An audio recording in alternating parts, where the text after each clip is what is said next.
Good evening, Excellency, ladies and gentlemen. Welcome once again to Cambodia Global Dialogue of Southeast Asia TV. Tonight I have the pleasure to have, once again for the second time, a good friend of mine from the Central Bank, the National Bank of Cambodia, Madam Chia Saray. Saray, welcome back to the show. Thank you. Yeah.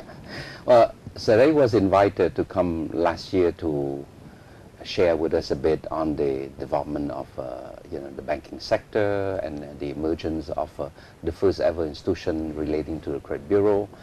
So it's almost a year already. So now I thought it'd be good to invite her back and probably continue the debate what we started last year. So Saray, welcome back again, and tell me, perhaps for those who missed your first show, you should say a bit about your background a bit.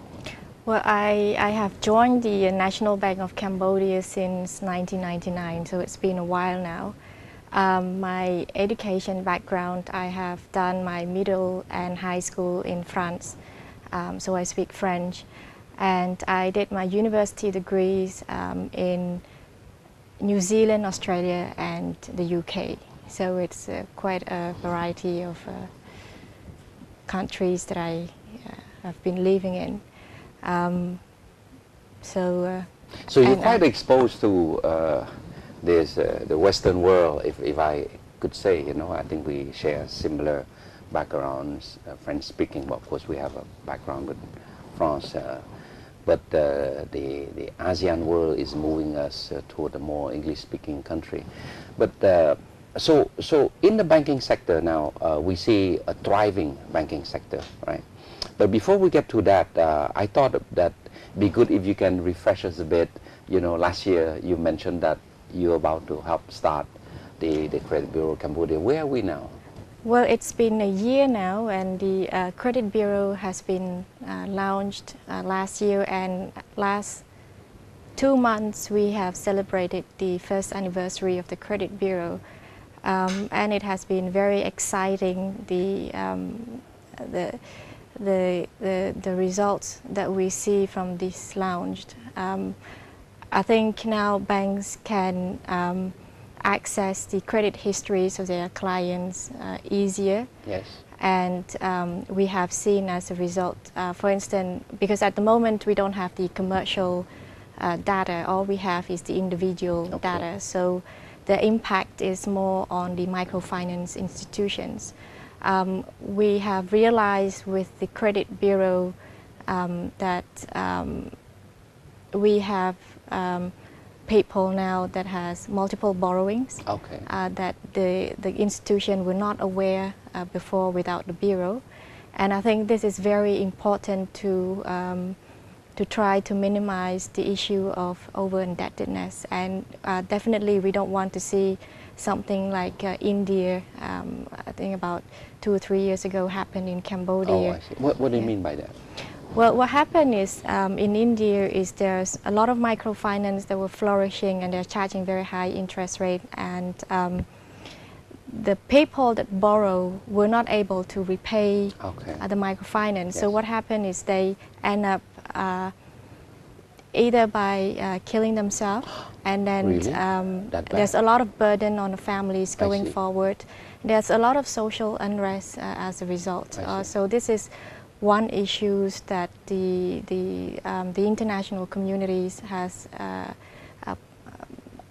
put a lot of focus on, the issue of over-indebtedness, and that could spill over into social unrest. So you're saying that with the Credit Bureau, banks or microfinance are able to say, okay, whether they should lend to that person or not, before they have no idea whether that person is borrowing from any place, right? Are you saying that? Well, it's an additional information for bank to get to know their client better. I think Cambodia lack a lot of I'll say transparency in terms of doing business. So people who usually do business don't have proper bookkeeping. And they want to go to the bank and get a loan. The problem is when you have nothing to show about your incomes, your expenses, the bank would have no idea. And even if you produce one, it's not something that is really reliable from the bank perspective. So now what the bank is trying to do is more to understand what is your behavior as a borrower. I see. Whether you are somebody who always has the willingness to pay even though you don't have money, who's always come to pay on time. So that is what the credit bureau is giving is the behavior of the borrowers. I read a World Bank report. It say that Cambodia ranking have moved up in the world, mainly due to this establishment of credit bureau, this transparency issue. So the effect on the economy is felt, yet still at the micro level, right? Do you see eventually that effect filtering up or moving up, to the macro level, at least to the commercial level? Once the commercials information is on, it will be the effect can be much more than what we see now. I think what we are trying to do is to allow bank to lend more to the industries or to the companies that are creditworthy, not merely relying on the collateral. Okay. What happened in Cambodia now is 95% of the banking loans are secured by lands and properties. Now, all the businesses, not all businesses has land and property to pledge to the bank, but some of them might have a very good receivable, a good financial statement that they can tap on. So with the credit bureau, it's an additional layers of securities to the bank to lend to these industries. Well, Sarah, you mentioned about financing to industry. This is important. As you know, in a few years from now, Cambodia will be moving up from the least developed country status to at least a low middle income. And Samdech Techo Prime Minister in 2 years ago, at the 4th Cambodia Economic Forum, he has already set the stage that where he wants to see Cambodia, a few years from now.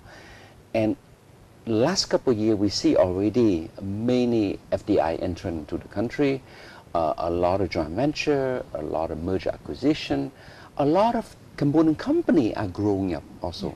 So you see our banking sector, be in position to move, I wouldn't say completely away from collateral banking, but to move more and more toward merit-based business, based lending. Well, the banking sector is very important in any economy, and as it's in a simple word, is whatever you do, you need money. Yes.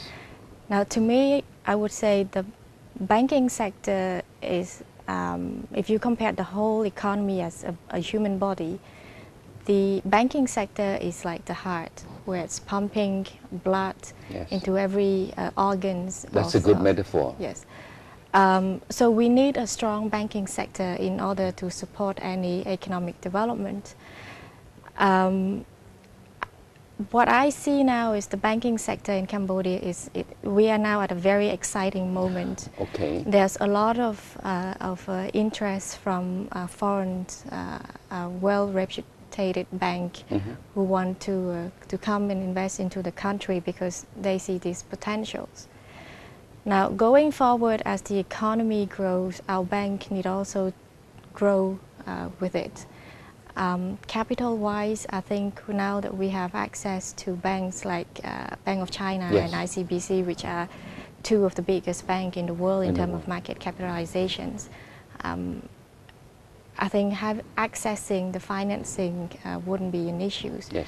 The problem now is how the client, how our industry can go and access. The money is there, but how can you touch that money? This is the problem.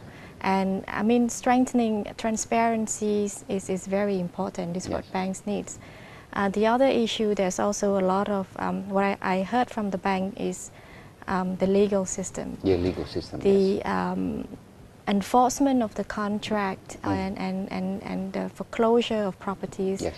is very difficult and take a long time in Cambodia right now. Yeah. So something needs to be done as we move forward and we want to grow the economies, and Yes. this is the basic things that we need to build on. Well, you know, I would say that I concur with you on the last statement, you know, very much in the sense that, you know, capital is very shy, as you know, it is like a fish who like to swim to a pond where the water is cool, right? Capital don't like hot water. And in that sense, you know, having a country that respects the sanctity of contract, when you have a problem with your shareholder, you know, with your creditor or your borrower, you don't know who's right, who's wrong, right? But you got to be able to count on the legal system. Yes. So in that sense, I concur with you. But having an upstream credit bureau to give advance information also help bank decide whether that person, that borrower, is also worthy to lend the money also. Well, yeah, we should bear in mind, and I'm speaking from the perspective of regulators, Yes. Is that the credit bureau is one of the tools to mitigate the risk, Yes. but it is not the tool. Yes. So the information on the credit bureau alone should not give 100% comfort to the Yes. bank and, Yes. and for them And the to go second ahead. one? There is a lot of tools that that the banks need to look at. One is the behavior. Yes. This is what the credit bureau is giving, is the behavior of their client.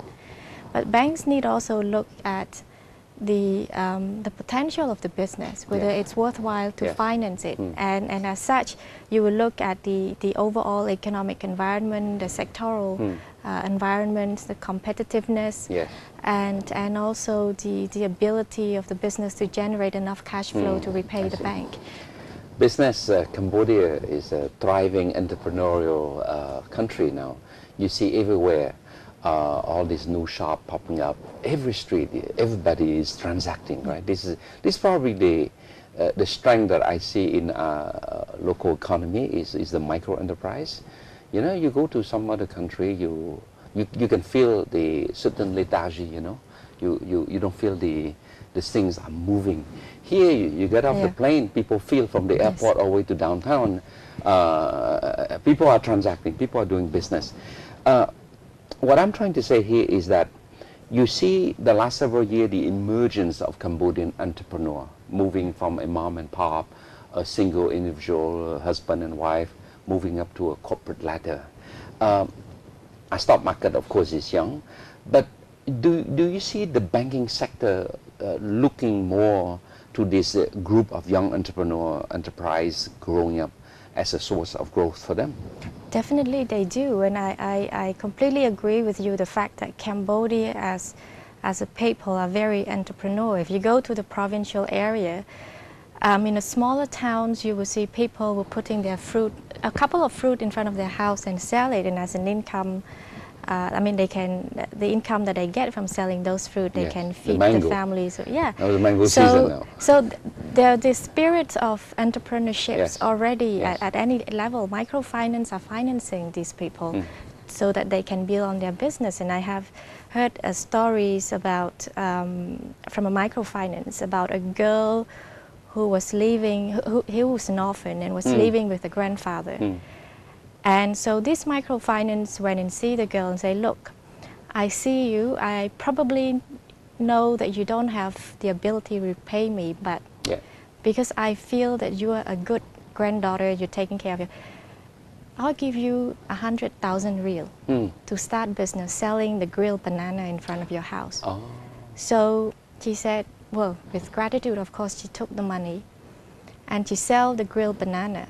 After a couple of months, she decided that the banana that she bought from the market to dry and grill is too expensive. So she decided to ride her own bicycle to the farm where they grow banana and transport it back herself. So the price was cheaper. And instead of just bringing the banana enough for her business, she's also retail it to the market, supply it to other people in the markets. So she's making, yes, of course, and she's making money. And I think after a while, she ended up borrowing about $1 million real from the microfinance, and her Okay. business is growing. And I think this is a very good example of how a bank or microfinance can help business grow. Yes. You need to give them a chance. Yes. You need to believe in it. I take the next step, right? I mean, in a few years down the road, you know, a lot of people like her will be moving up, you know, as they get settled. But currently, what I see throughout Cambodia now, at least in a big city, you see a new trend coming in fast, which is the franchising of food services, right? You know, many coffee shop, many food retail, you know, and all these are what I call the middle class entrepreneur who are about to, I would say they left already the entrepreneur sector, they moved to a corporate sector. Yes. Because in a franchise you have to have a strong thing. What I see in the future is that if our banking sector, which now we have a lot of banks now and they're looking for clients, if they're in a position to give good, commercially viable, good rate to this entrepreneur, you can see the Cambodian economy grow quite by leaps and bounds. Yes, I think this franchising can work, and the bank would understand the market before they venture into all this. We have a fairly young population, and all these fast food and Yes. coffees is really a trendy things to be at. Banks understand this, Yes. so I think they will finance what they feel is good. Yeah, you know, for me, maybe you can depict a little bit about the commercial banking sector. Some people say, oh, but Cambodia as a small country, can it absorb so many commercial banks? But banks make their own decision. I mean, Yeah. you know, what do you think? I think this is like an open race, and every country has to go through a certain phases. Yeah. It happened in Malaysia, it happened in Singapore, one of the biggest financial centers in the world, where you have a lot of smaller banks. At the Yeah. end of the day, I always like to say this, the big fish will always eat the smaller one. At the end of the day, they will find a way to consolidate Yes, themselves yes. and become strong. Now, whether Cambodia is in a position, whether the National Bank of Cambodia is in a position to say Cambodia need 10 banks, 5 banks, no one knows. Yes. What we can do is we allow whoever eligible to come Yeah. in and let them compete. And Yes. as we can see now, we have seen some mergers going on. It's slow, but it's taking on. Yes. But we have to go through that phase, and the best win. Well, and I think in the end of the day, competition is good. You know. Competition is good. I think at the moment we have about 37 something banks.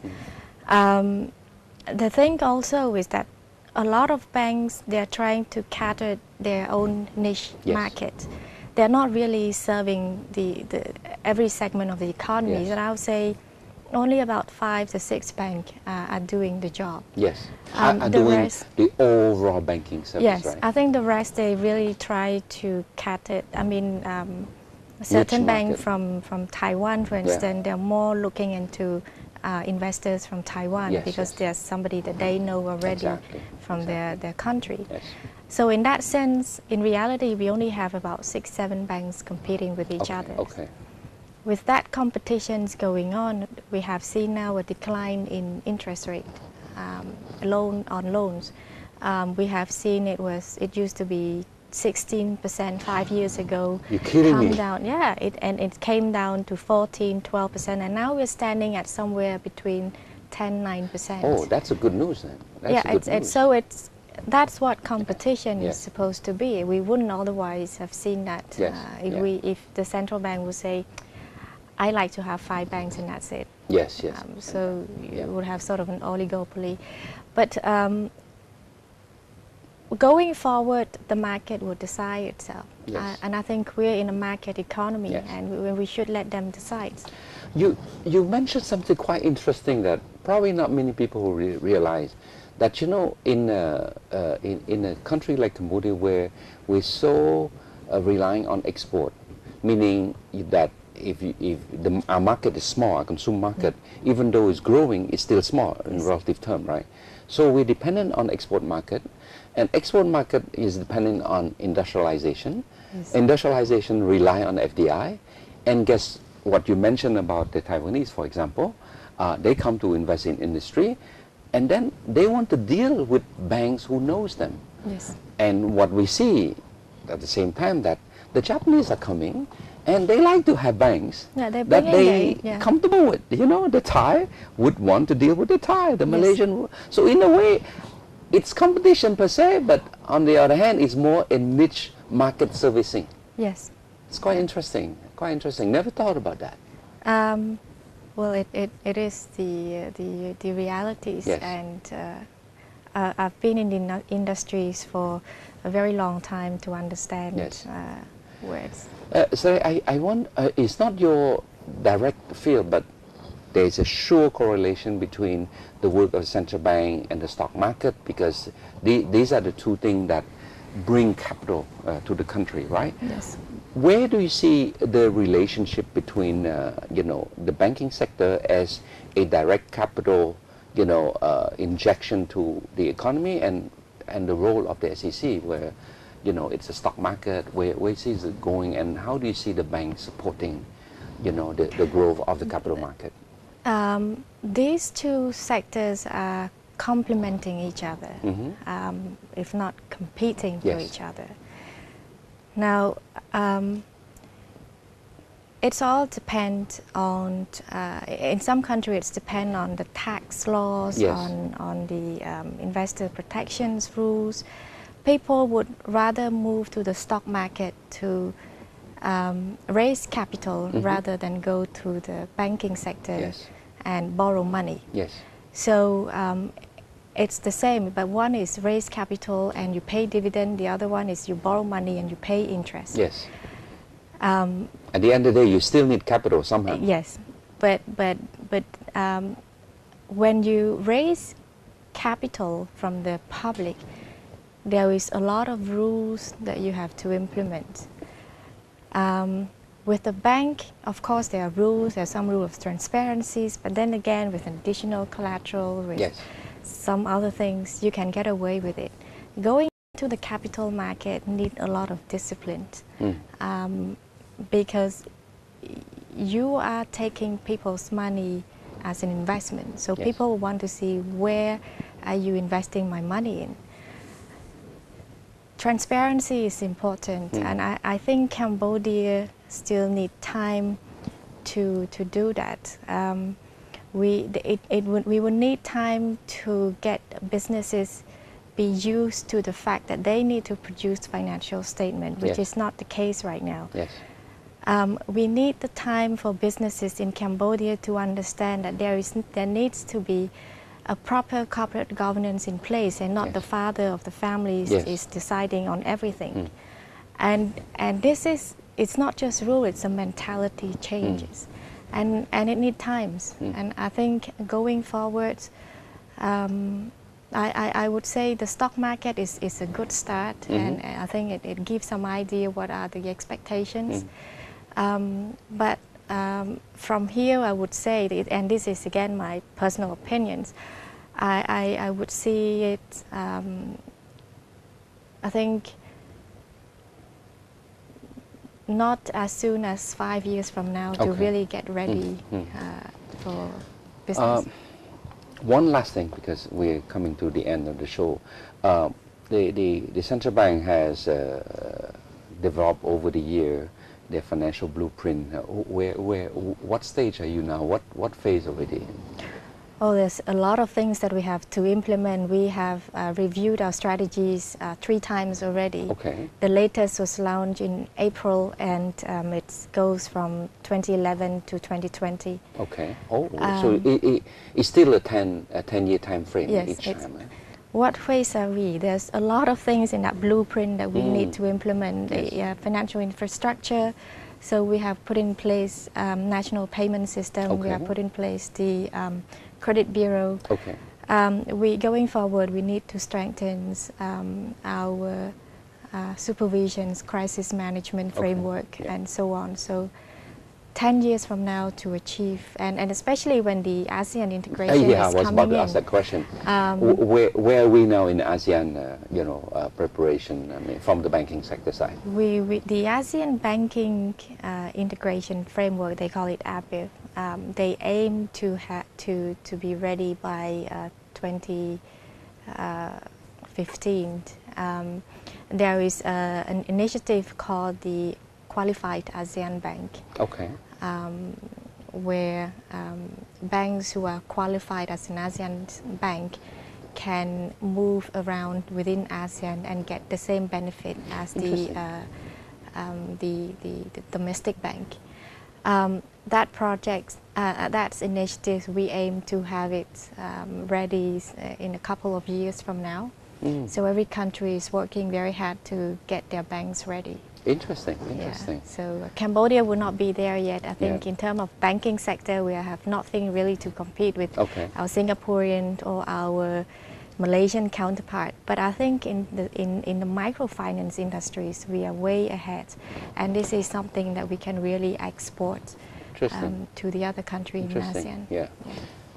Well, sorry, we're coming to the end, but I definitely want to take this opportunity for you to, as a young, civil servant, to say something, sort of message to the other side of the fence, which is the young entrepreneur.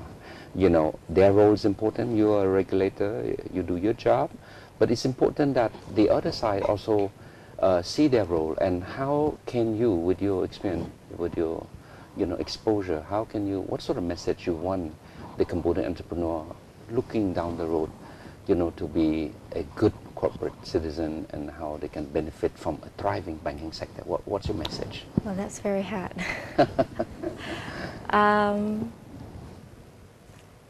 Get yourself ready, be transparent. I think this is very important to get access to the banking sector. Whenever you want to grow your business, you need financing, you need money. And you won't get that money. I mean, it's easy to get it from your parents. You don't have to prove yourself. But when you want to get it from banks, this is a different story. You really have to prove yourself. You have to show that it makes sense to do this kind of business.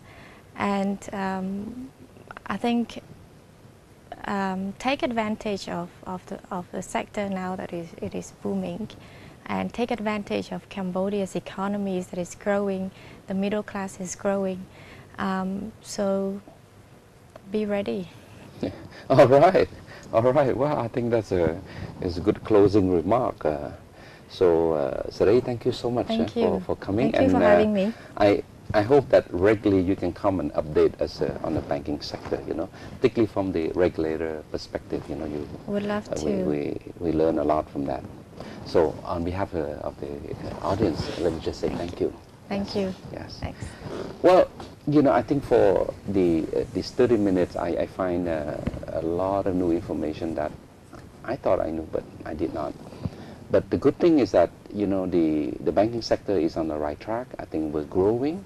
I like Saray's metaphor that, let the market settle. At one point, competition is good. It brings down interest rate for the consumer. But here is the thing that I really want to highlight is the role of transparency, in a country banking system, where it's a tool, it enables banks to take the right decision based on the accurate or up-to-date information. So we should be happy and proud that we have now a credit bureau at the service of the country. But the other thing that I find quite interesting for our thriving economy, where we're moving gradually toward a middle income status, is the need to finance industry. You still have to finance the consumer transaction, but the country will be needing more and more financing for the industry, for the young entrepreneur moving from entrepreneurship into a corporate level. And ultimately, from that corporate, they move to the stock market, where the larger access to capital is available. But all in all, I would say we're on the right track. The path is set. The trick is, how do we sustain that? And glad to hear that the central bank is currently implementing its financial blueprint, which is a 10-year blueprint rolling. And things are on track. ASEAN, it look like we are also on track, and we have also some good experience in micro enterprise to share also to other ASEAN countries. So on that note, I cannot be more happy than that. And so I hope you learned something also. And good night, and I'll see you next week.